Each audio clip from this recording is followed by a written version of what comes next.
एक व्यावहारिक समस्या है स्वामी जी, क्योंकि हम जब कोल्ड ड्रिंक्स की बात करते हैं स्वामी जी, मैं अपने एक अनुभव की छोटी सी कहानी मैं आपके साथ इसको साझा करना चाहता हूँ सबके साथ।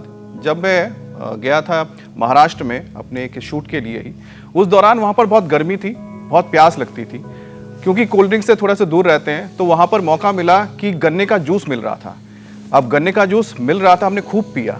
लेकिन अब जब हम दिल्ली आते हैं, आसपास जाते हैं, यहाँ गन्ने के जूस तो मिलता है लेकिन पीने का इसलिए नहीं मन करता क्योंकि ज़्यादातर जो गन्ने का जो ठेला होता है स्वामी जी, हमेशा सड़क के ऊपर धूल मिट्टी के आसपास या नाले के पास मिलता है। जबकि महाराष्ट्र में ने देखा कि बहुत साफ सुथरी दुकानें होती हैं स्वामी जी। अगर यही व्यवस्था यहाँ भी मिल जाए तो मुझे लगता है कि लोगों के पास एक विकल्प रहेगा कि वो गन्ने का जूस ही पी लें।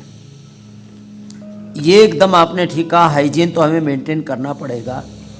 और मैंने भी कई बार ये देखा, अपने पूरे देश भर में लाखों किलोमीटर की यात्रा की, तो जब कोई सड़क के किनारे जहाँ बहुत ज़्यादा गंदगी नहीं है वहाँ पर ठेला लगा करके भी कोई जूस बेच रहा है गन्ने का, तो हम कहते हैं भाई पहले साफ़ पानी से उसकी धुलाई करा दो।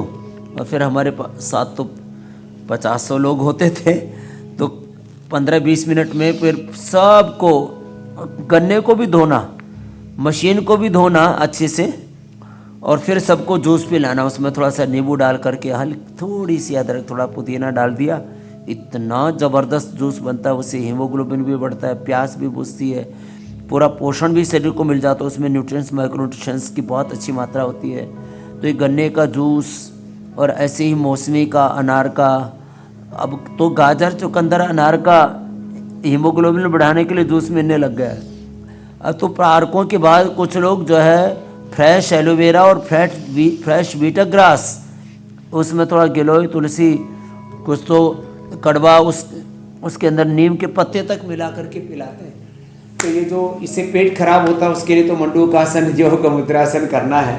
लेकिन हमें स्वच्छता का तो ध्यान रखते हुए ये जो जूस है, जो भी, चाहे गन्ने का जूस है, चाहे फ्रूट जूस है, और जो भी लोग ठेले पर भी लगाते हैं, तो चाहे जलेबी हो, चाहे आगरे का पेठा हो, चाहे लड्डू हो। अब देखो उस पर भी मक्खियाँ बैठेंगी, तो मक्खी तो बैठती ही, लैट्रिन करती है, हजारों अंडे देती है, वो अपने शरीर के लिए अच्छा नहीं होता। तो हाइजीन का तो ध्यान रखना है।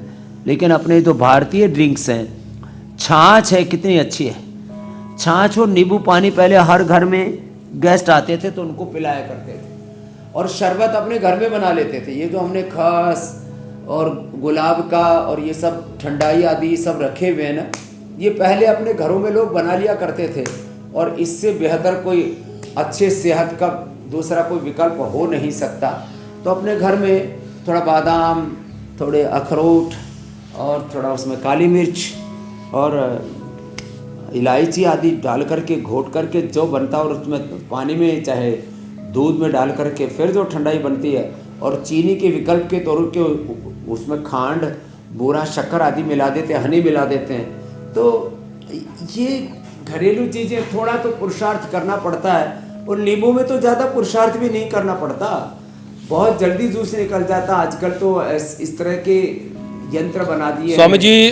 थोड़ा सा जिन लोगों का बीपी बढ़ गया होगा ये खबर देख करके, जो गला तर करने के चक्कर में क्या क्या तरबतर कर रहे हैं खुद को, वो उनका थोड़ा सा तनाव कम करने वाली खबर एक बता देते हैं। एक अच्छी खबर है, भारतीय मूल की NASA astronaut Sunita Williams international space station से वापस धरती पर लौट आई हैं। सुनीता अपने 3 साथियों के साथ सुबह 3:27 पर फ्लोरिडा के समुद्र तट पर उन्होंने सेफ लैंडिंग की।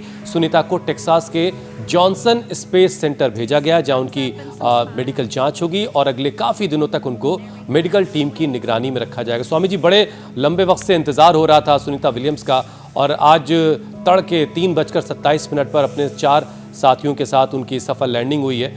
ये एक अच्छी खबर है, और साइंस की दुनिया में तो एक बड़ा कमाल इसे माना जा रहा है। माने जो दिनों की यात्रा थी वो महीनों में, 9 महीने आसमान में रहना और उसमें हिम्मत ना हारना, ये बहुत बड़ी बात है। आप भी दिखा रहे हैं कि जो एक मिशन था उसमें जो भी दिक्कत आई, लेकिन उसके बाद आज ये विज्ञान की तो ये बात तो माननी पड़ेगी कि विज्ञान, और इसलिए हमें एक साइंटिफिक टेम्परामेंट हर क्षेत्र में रखना है।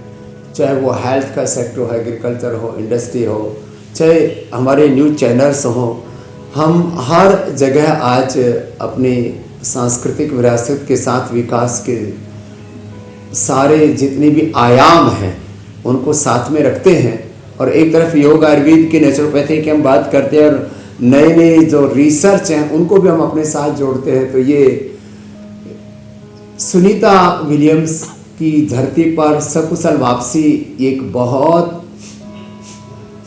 बड़ी कामयाबी है विज्ञान कि इस नए दौर में ये भी हो सकता है कि जो असंभव था, एक बार तो लोगों ने चाहे धरती पर जो रह रहे उन्होंने हौसला हार मान ली हो, लेकिन जो अंतरिक्ष के दोनों यात्रियों की सकुशल वापसी या अपने और इसमें स्वामी जी उनकी फिजिकल हेल्थ, उनकी मेंटल हेल्थ भी बड़ी मायने रखती है। और स्वामी जी आपको एक प्रसन्नता होगी, एक जो हमारे जो योग परिवार से जुड़े लोग हैं उनको भी बताना चाहते हैं, क्योंकि आज बहुत सारे जो एक्सपर्ट्स आए हुए थे हुसैन, उन्होंने जिक्र किया कि सुनीता विलियम जो वहाँ मौजूद थी, योग के सहारे भी वो अपने आप को काफी फिट रख रही थी, मानसिक तौर पे भी और शारीरिक रूप से भी। स्वामी जी, तो आप देखिए जो योग है धरती से लेके अंतरिक्ष तक अब लोगों के स्वास्थ्य का ख्याल रख रहा है।